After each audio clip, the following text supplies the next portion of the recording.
The cloak did not fit her properly.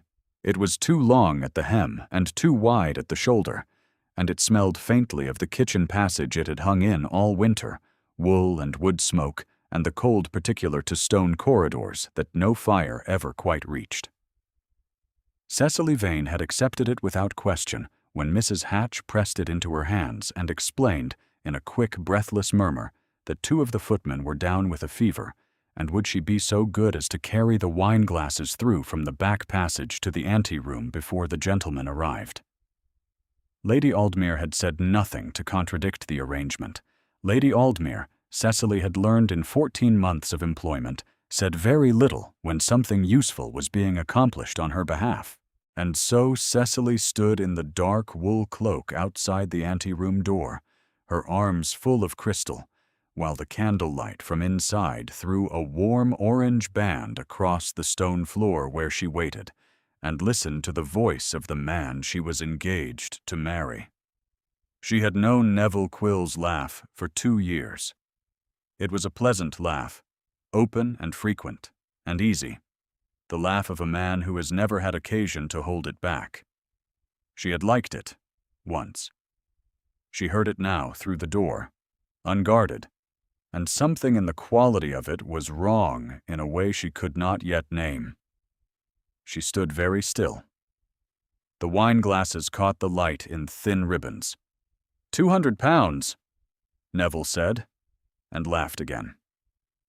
You understand, I had to think about it for at least 10 minutes. Someone else laughed with him.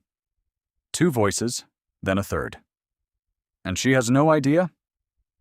The second voice, amused, lowering. My dear Fenton, she is the sweetest, most entirely unaware creature in England. Another laugh. She thinks I asked her father's memory when I proposed. She thinks it was love. She is very earnest. The glasses trembled faintly. Cecily tightened her grip. Aldmere needed her out of the way before the spring session, Neville continued. Some arrangement with Westholt's tenants and a property transfer that cannot proceed while she holds the engagement on the record. Peregrine explained it to me very clearly. £200 is more than I should make in a year in honest work, and considerably easier. I told him I would announce it at supper, and be done. A pause. The fire popped. Then a 4th presence in the room, and this one had not spoken until now. A voice she did not recognize, level, and very quiet. You are speaking of your betrothed, Mr. Quill. The quality of the silence that followed was entirely different from the one before it. The kind of silence that falls when a room understands that someone in it has done something that cannot be undone. Cecily did not move.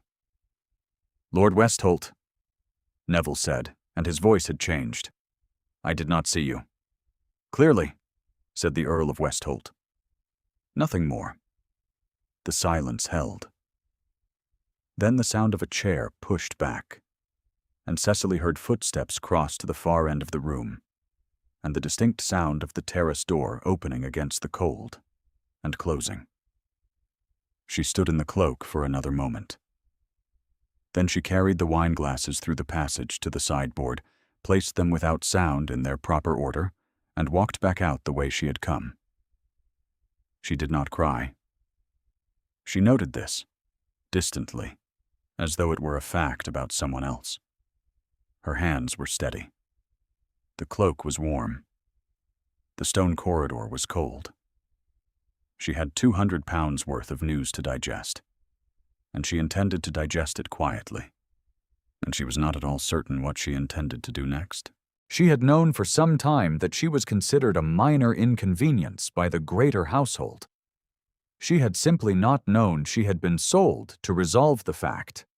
If you have ever stood at the edge of a room that was not yours and understood quite suddenly that everyone inside it had agreed on that point long before you arrived, then you will understand something of what Cecily Vane carried with her as she moved through the back passages of Hartwell Hall on the 2nd night of December, in a cloak that did not belong to her. in a life that had never quite taken the shape she had been told it would. Stay a little longer, if you will. Cecily's father had been a solicitor in Derbyshire, a careful and methodical man who had died of a chest complaint when she was 19 and left her the contents of his study, a modest competence of £40 annually, and a very precise understanding of how property law operated and for whose benefit. She had been fortunate in her education, less fortunate in her connections. The £40 covered a rented room and enough to eat. It did not cover much else. When Lady Aldmere's advertisement appeared in the paper asking for a companion of some education and discretion, Cecily answered it. She had been writing household letters, reading correspondence aloud, managing small disputes between tradesmen, and accompanying Lady Aldmere to the theatre, to card parties, to assemblies at which she sat slightly behind and slightly to the left for 14 months. She was not miserable. She was careful, which was different. She kept her inner life in good order, as her father had kept his ledgers, with a clear line separating what was real from what was hoped. Neville Quill had appeared in her life 15 months ago at a country assembly in Buckinghamshire, where Lady Aldmere had taken a house for the autumn. He was pleasant, 31, in possession of a small income from the wool trade, and he had danced with her twice and found a chair beside her and talked for 40 minutes about Derbyshire, which he had visited once, and she had grown up in. He had come to call 3 times before she left. He had written 4 times after. She had written back, carefully. The proposal had come in March. He had asked her in the garden behind Lady Aldmere's London house, in the particular flat March light of an English afternoon that makes everything look simultaneously possible and subdued, and he had said the things that people say when they are asking someone to marry them, and Cecily had looked at his face and thought this man has decided I am worth something. She had not used the word love privately. She had used the word worth. She understood now that she had been more accurate than she knew.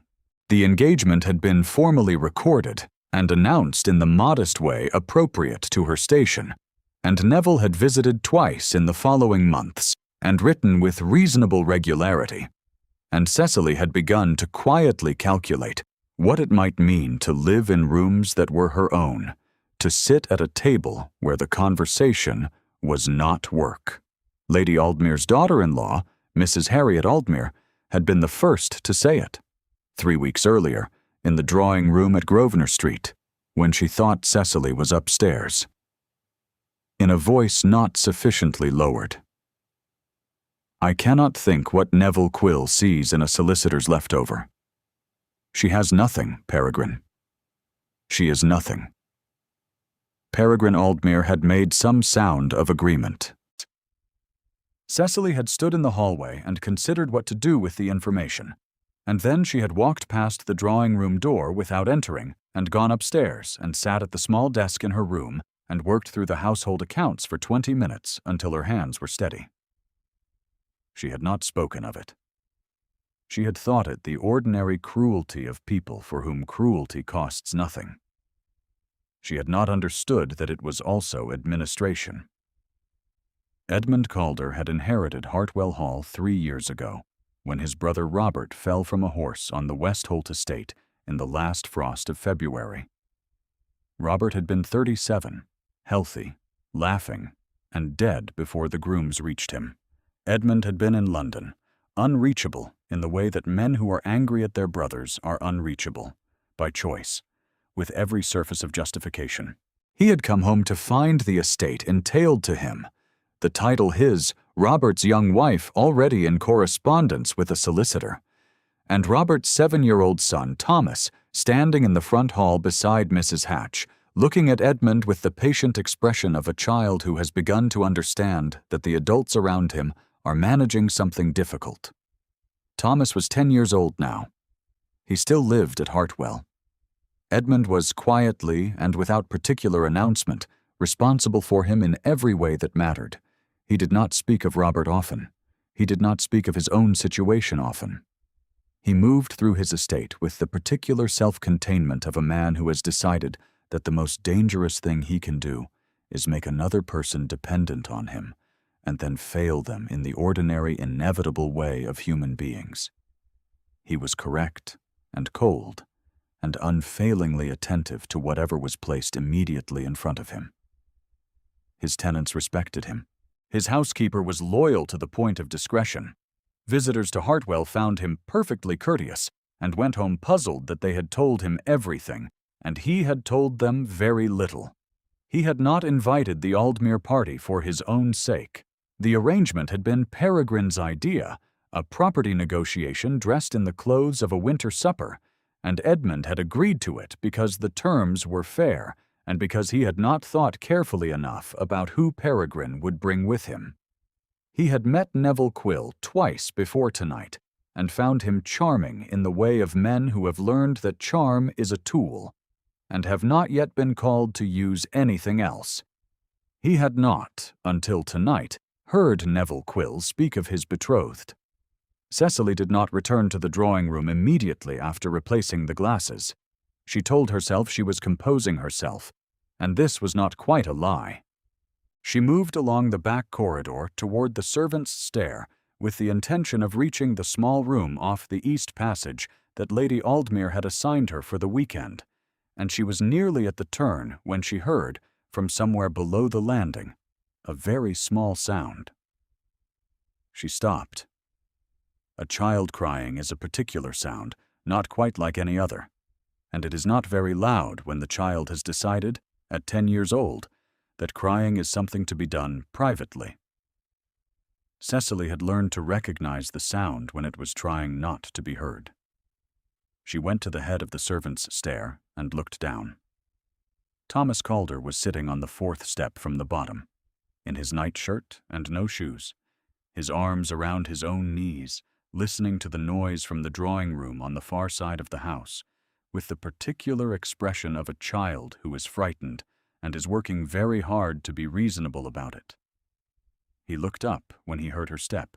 His face arranged itself immediately into something more composed. "I was not asleep," he said. A small and careful defense. "I can see that," Cecily said. She came down the stairs and sat 2 steps above him, where the cold from the stone floor was less immediate. "It is very loud tonight." "There are many people." 22. I counted the settings. Thomas considered this. The noise from the far rooms swelled briefly, and he pressed his arms tighter around his knees without appearing to notice he had done it. Cecily did not ask him whether he was frightened. She reached out and gathered the loose front of the dark wool cloak and drew it around his shoulders, the way one tucks fabric around a cold window. He did not protest. She could feel him steadying through the warmth of it. "The noise," she said, "is only adults talking too loudly because they have had wine." He nodded, processing. "You are perfectly safe. Mrs. Hatch is in the kitchen passage, and I am here, and there is nothing in this house that can reach you on these stairs." "I know," Thomas said with great dignity. "Good." She settled beside him. "I will sit here with you until you are ready to go back up. There is no particular hurry." He was quiet for a moment. The fire in the passage below burned low and warm. From somewhere far above them, muffled by walls and floors, and the thick fabric of a house that had stood for 160 years, came the sound of conversation and cutlery. "Do you know very many people in there?" Thomas said. "A few." "Do you like them?" Cecily thought about this honestly, the way she thought about most things. "Some of them I have known for a while. I find them useful to understand." She paused. Liking them is a separate question. Thomas seemed to find this answer satisfactory. He leaned, very slightly, against the edge of her arm. She did not remark on it. They sat together on the cold stair for the better part of 10 minutes, while the wool cloak held what warmth it had, and the house settled around them. She did not see Edmund Calder in the doorway at the foot of the stair. She did not hear him come. She did not know he stood there for a full minute before he turned and went back the way he came. She knew nothing of it. Thomas went back upstairs when he was ready, which was when he decided he was not frightened of the noise anymore, which was approximately when the noise had not changed, but he had.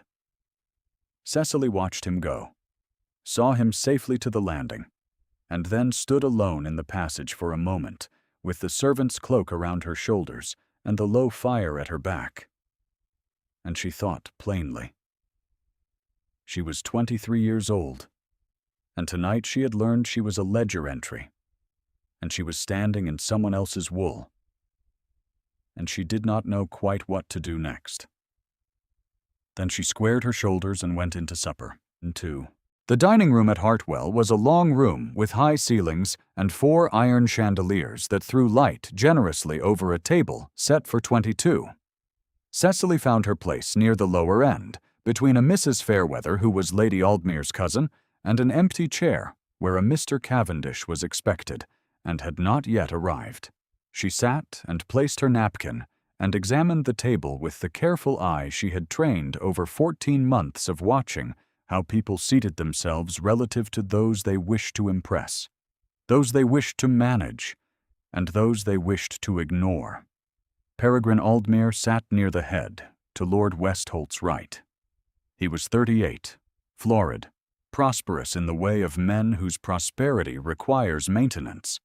At his side, placed with the precision of a deliberate arrangement, sat Miss Arabella Stowe, 24 years old, and the kind of polish that comes of a lifetime of being told one is exactly the right sort.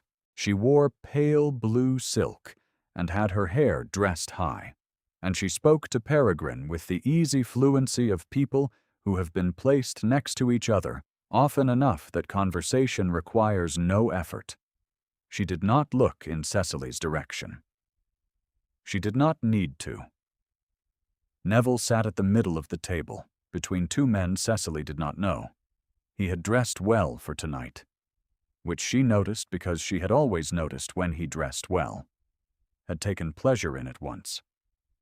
He spoke easily with his neighbors, and reached for his wine, and did not look at Cecily at all.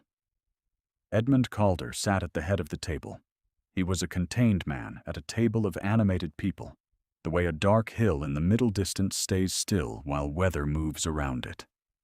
He ate with precision and spoke when addressed, and otherwise gave his attention to the room at large.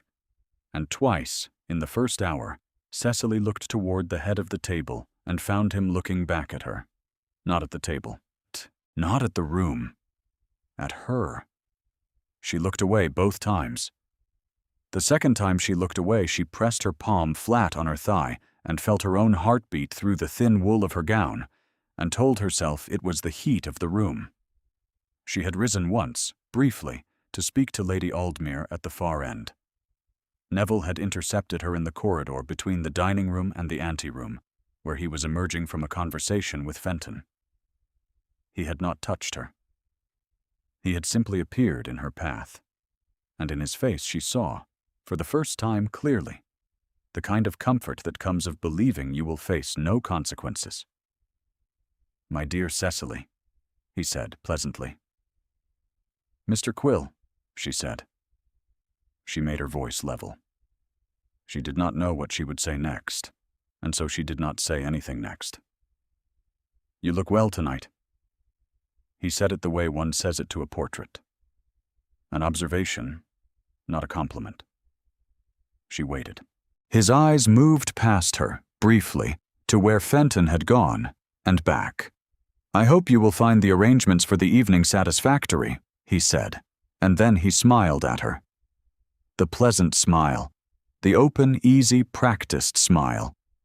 "I have always found you to be very sensible about arrangements." She understood then that he knew she had been in the passage.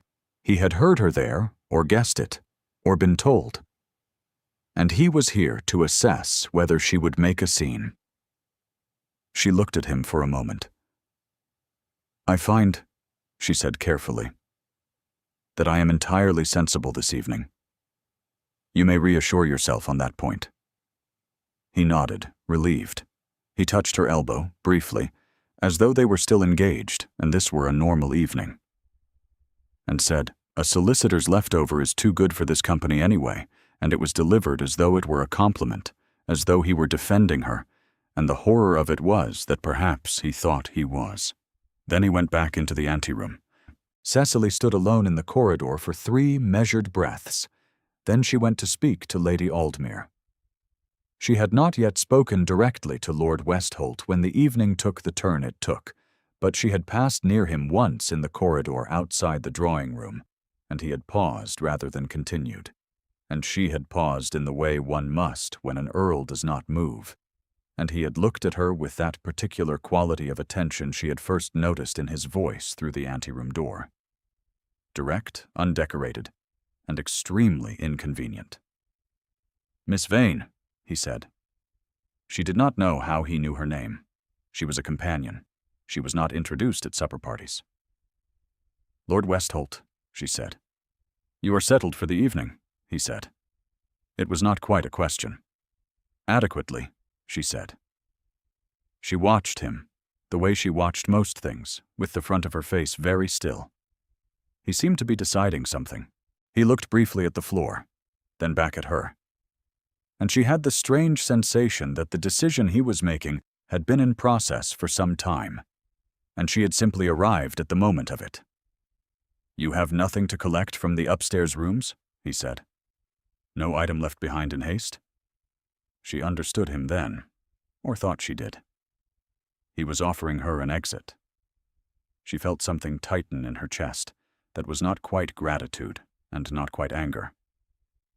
"I have my things where I left them," she said. "I am not leaving, my lord." A pause, very brief. "No," he said. "I did not think you would be." And something moved in his face, across the jaw and the eyes, that she had no category for. Then he moved on down the corridor. She stood there for a moment, alone, and felt the pulse at her throat with no particular explanation.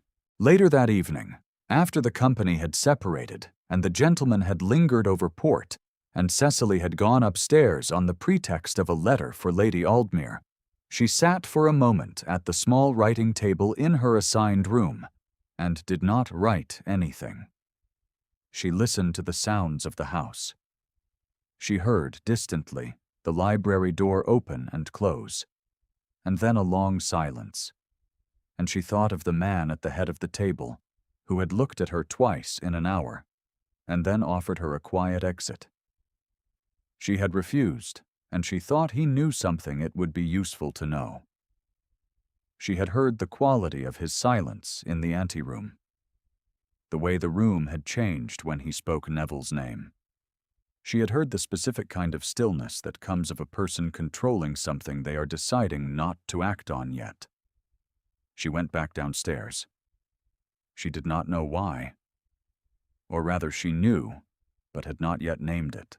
She found him in the library, alone, the fire low, standing at the tall window that looked over the east garden, and he turned when she came in. She stood in the doorway. "I overheard," she said. "Through the door.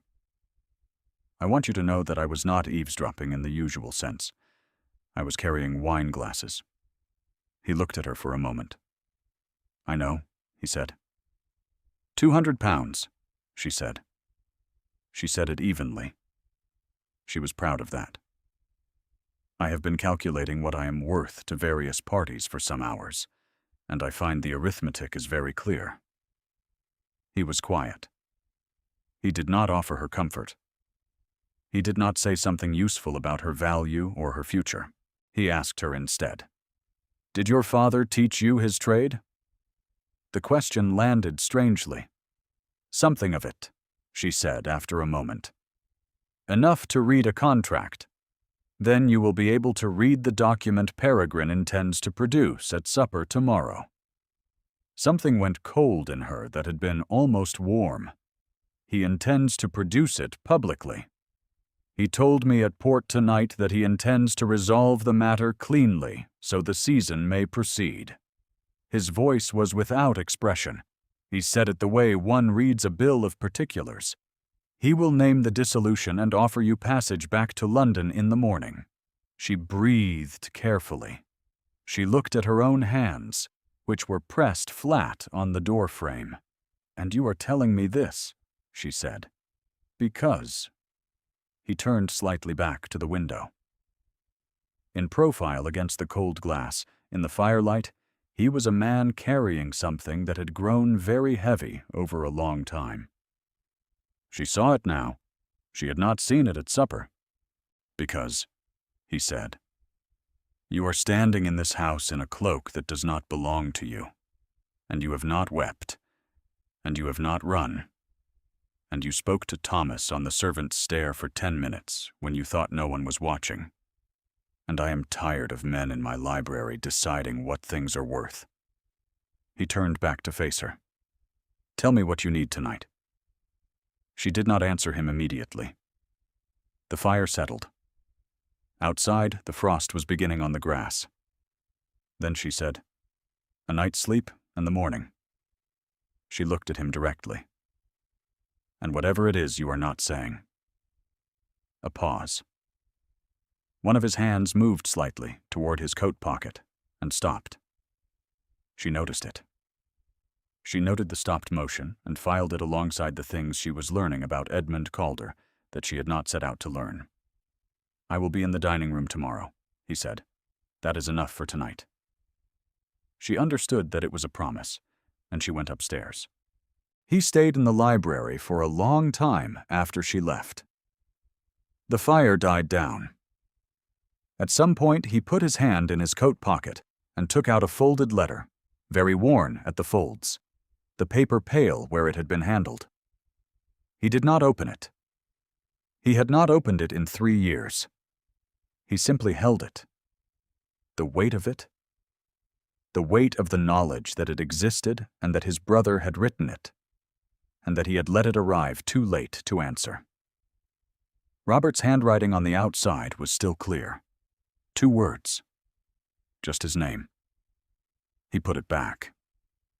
He stood at the window a while longer, and the frost came up through the garden, and the house was quiet above him, and he thought about a woman in a borrowed cloak sitting on the servant's stair with his nephew, and naming things plainly.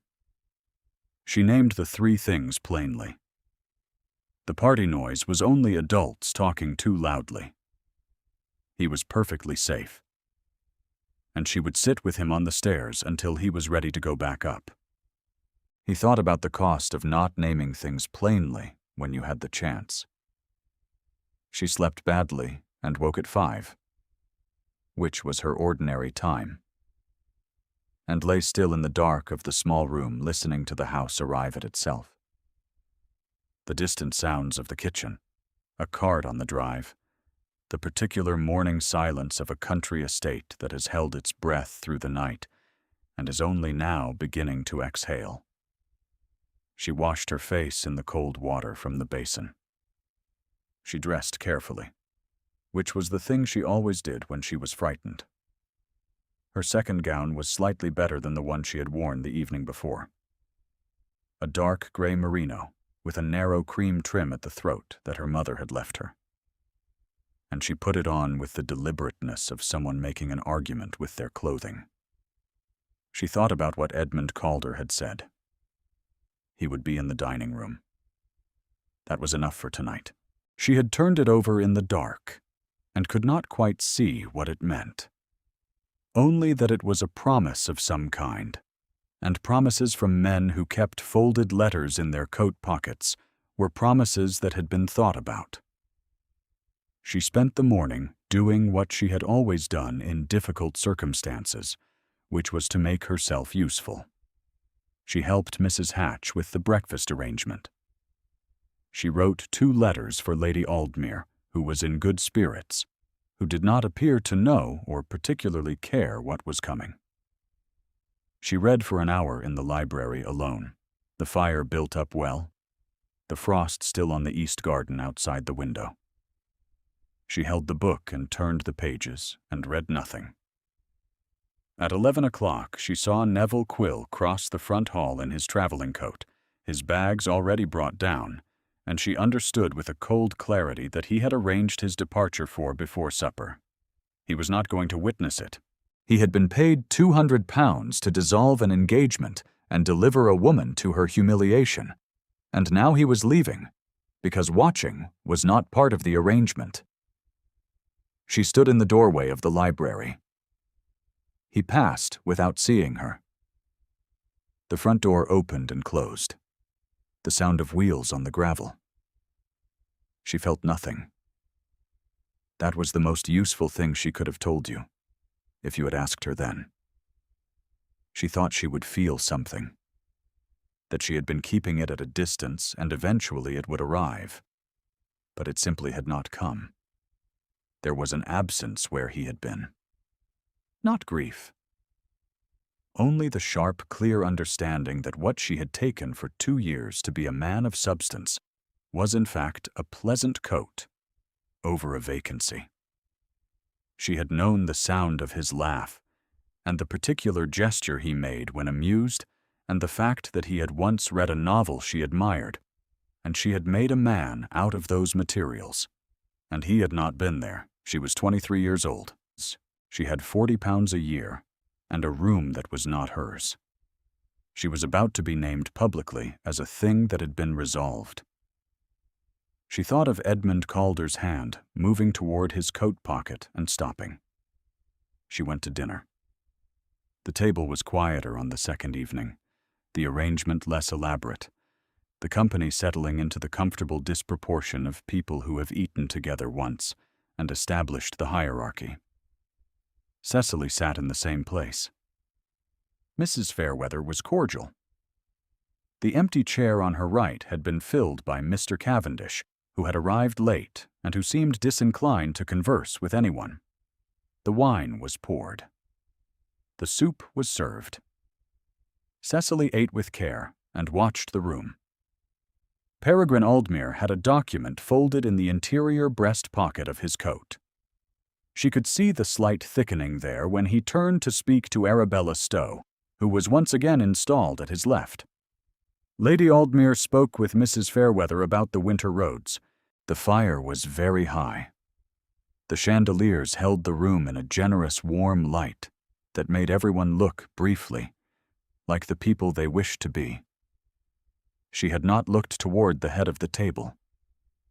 She did not permit herself to. Peregrine rose when the pudding had been cleared. He rose with the particular ease of a man who is comfortable making announcements. He settled his coat. He looked around the table with the expression of someone for whom the performance of authority is a pleasure, and several conversations quieted, and the room gave him its attention. "I have a brief matter of some business to address before we close the evening," Peregrine said. "A small domestic arrangement, as it were." He smiled at the table. "It has come to pass that the formal betrothal between Miss Cecily Vane, companion to my mother, and Mr. Neville Quill has been dissolved by mutual agreement of the relevant parties." He paused for effect. "Mr. Quill has found a more suitable arrangement and has departed for London today, and Miss Vane will of course understand that the connection to this household being through the engagement, she has no further claim here worth considering. We have arranged passage in the morning." He looked finally at her end of the table. The look was not unkind. It was something slightly worse than unkind. Administrative. "I trust that is quite clear, Miss Vane." The room was quiet. The quality of the quiet was that particular silence produced when a number of people are deciding how to respond to something they find uncomfortable, which is to say they were deciding whether it was uncomfortable or whether it was merely what happened. Lady Aldmere was looking at her hands. Mrs. Fairweather had turned very slightly away. Arabella Stowe was watching Cecily with the expression of a woman who has practiced looking sympathetic and has almost succeeded.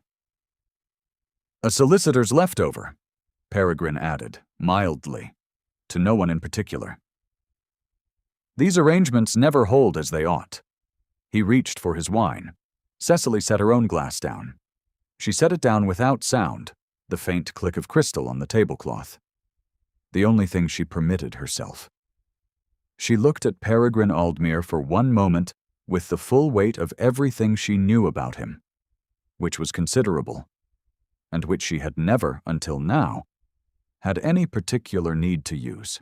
Then she rose, smoothed the dark gray merino, and walked out of the dining room without speaking, because she had determined that she would not speak what she was thinking.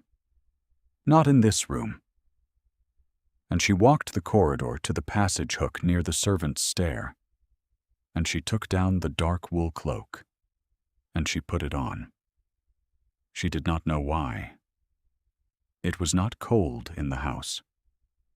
She stood in the passage in the cloak that was too long and too wide, and smelled of wood smoke and stone, and the noise of the dining room was behind her. And she breathed once, and then twice.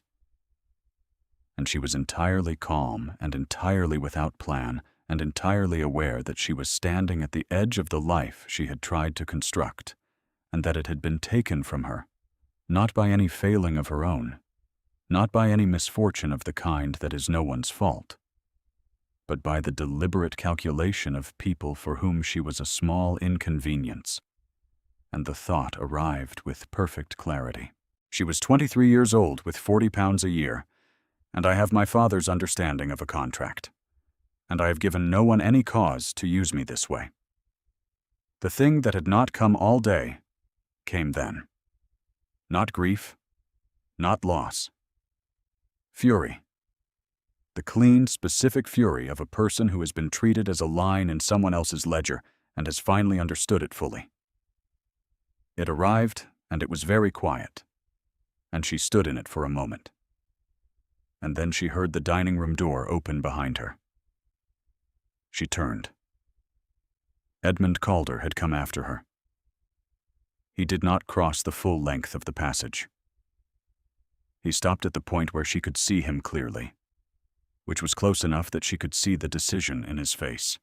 Not impulsive, not managed, but arrived at, the way a long calculation finally produces its sum.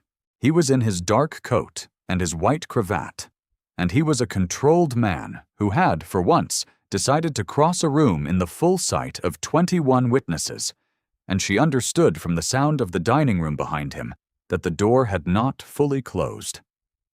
"Miss Vane," he said. She waited.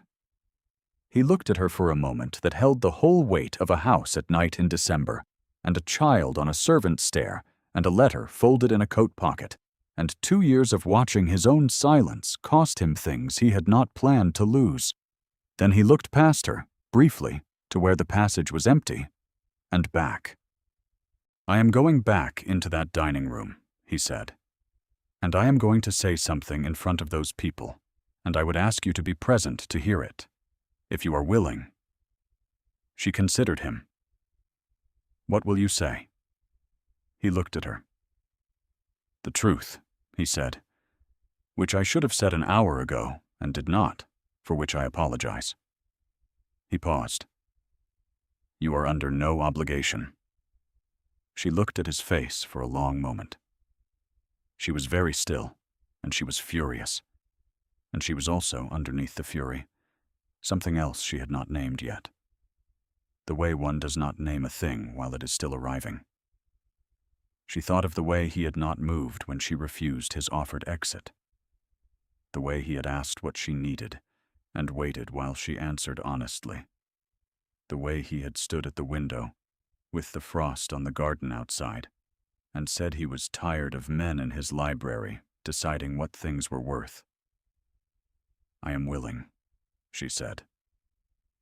He turned back to the dining room door. She followed. He held the door for her and let her precede him, and then he came in behind her, and the room was still at the point where Peregrine was preparing to sit back down and consider the matter concluded, and the 21 people at the table looked at both of them, and the quality of the attention in the room shifted from the comfortable dispersal of a concluded business to something considerably more alert. Peregrine looked at Edmund with the first real uncertainty he had shown all evening. Edmund walked toward the head of the table. He did not sit. He stood at the head of his own table in his own house, with the calm of a man who has owned his decisions and is prepared to own this one.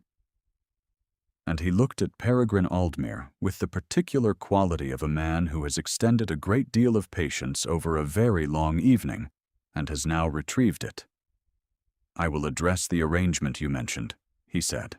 His voice was level and entirely quiet in the way that things which have mass are quiet.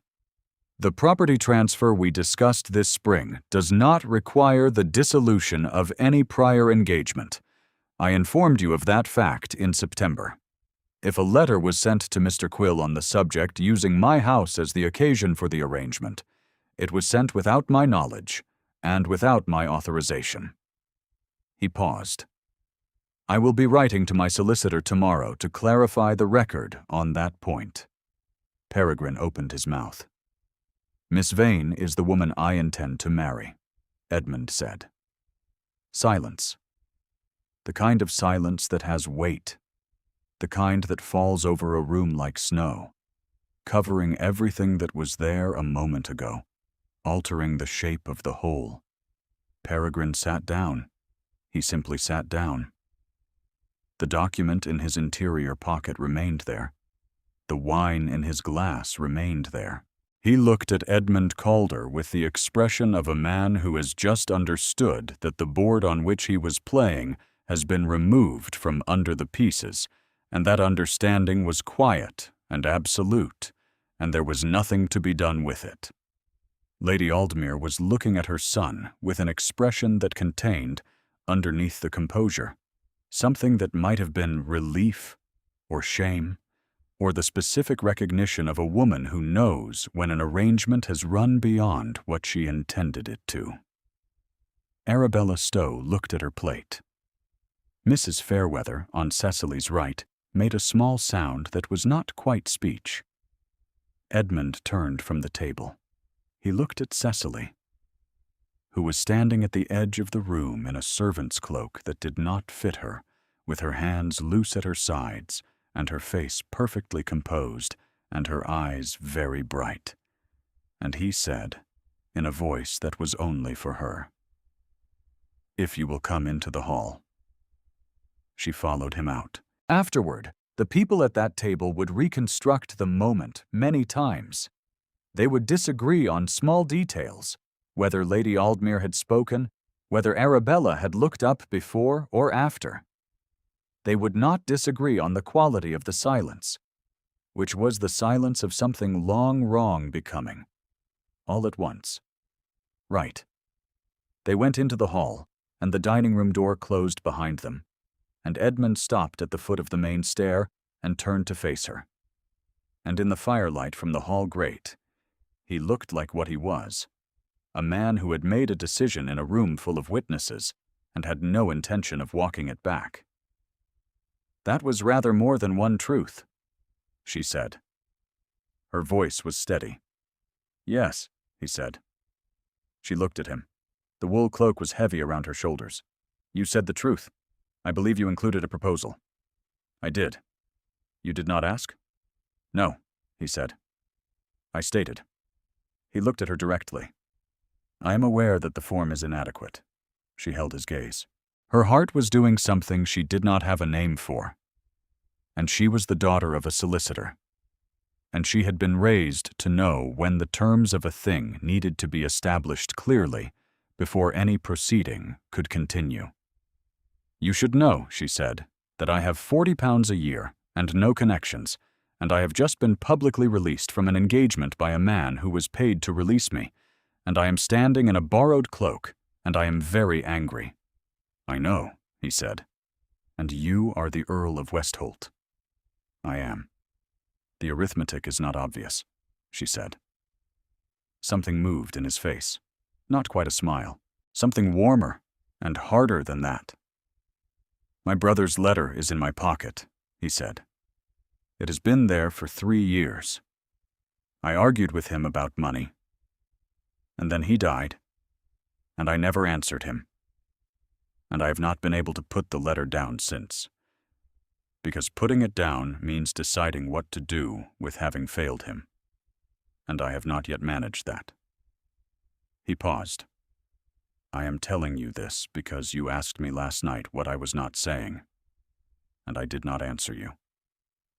And the cost of not saying things plainly is a cost I have paid long enough. She stood very still. I watched you on the servants' stair, he said. I came around that corner, and you were sitting with Thomas and telling him 3 things he needed to hear. And you did not know I was there. And you had just heard yourself sold for £200, and you were still there, still attending to someone who needed attending. And I thought this was a person who does the thing that ought to be done, regardless of who is watching. He stopped. I have been waiting a very long time to meet a person of that description. Cecily looked at him for a long, still moment. Outside, the frost was heavy on the gravel drive, and the east garden, and the long stone wall that ran along the boundary of Hartwell's grounds. Inside, the hall fire burned, and somewhere above them she thought she heard, very faint and very still, the sound of a small foot on a floorboard. I am not gentle, she said. I will read your contracts and tell you when they are wrong. I expect nothing less, he said. She looked at the cloak. Then she reached up and drew it off her own shoulders. The heavy, dark wool, the fabric worn at the hem, the smell of the kitchen passage, and the cold stone stair. She held it in her hands for a moment, and it was just a cloak, an ordinary cloak belonging to no one in particular, borrowed in a moment of necessity, and now no longer needed. Edmund took off his own coat. He was wearing the dark tailored coat of a gentleman, navy blue, perfectly fitted, the white cravat at his throat. He placed the coat around her shoulders, over the gray merino, and the warmth of it was immediate and absolute. Ask me, she said. He looked at her.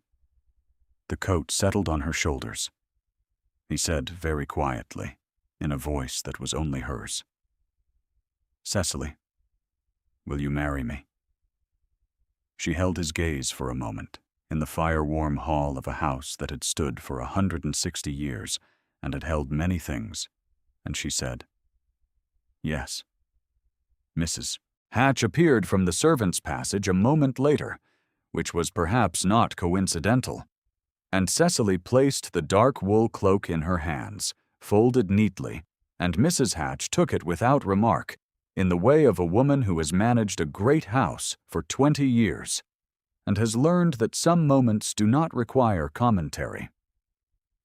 They went into the library. The fire had been built up well. Outside, the first snow of December had begun to fall, so soft it was barely audible, settling on the east garden and the stone wall and the frost-covered gravel, altering the shape of the grounds inch by careful inch. Cecily sat in the chair nearest the fire. Edmund remained standing at the window, looking out at the snow. And after a moment he put his hand in his coat pocket, except that his coat was on her shoulders. And he stopped. He looked at her. She looked back. He crossed to where she sat, and she held his coat out at the pocket. And he reached into it and took out the folded letter. And he held it in both hands for a moment. The paper was pale at the folds. Robert's handwriting on the outside. 2 words, just his name. He broke the seal. He read it standing at the edge of the firelight. And Cecily did not look at his face while he read. But she could hear the quality of the room, which is the kind of attention a room has when something important is being settled in it. Then he stood quietly for a moment. She waited. He is not angry, Edmund said. His voice was low.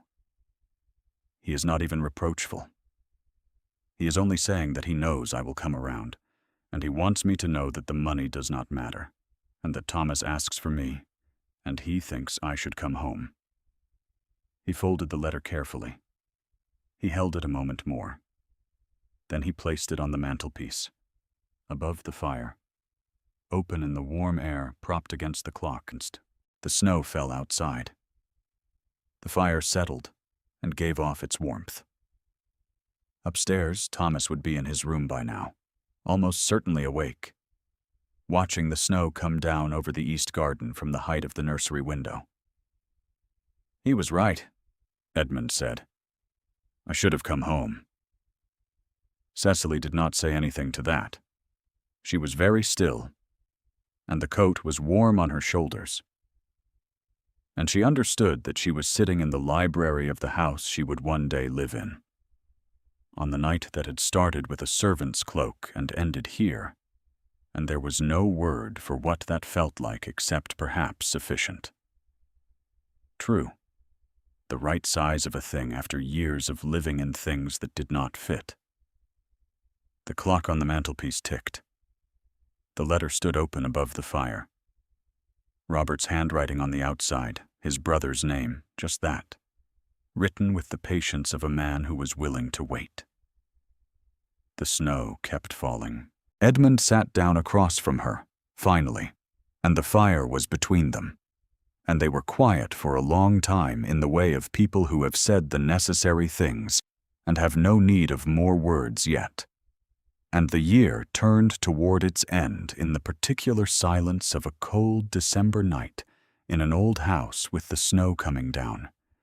And somewhere above them, a small boy stood at a nursery window and watched it fall. If Cecily's journey tonight moved you, as it moved me in the telling, leave a word in the quiet below. We shall be here again.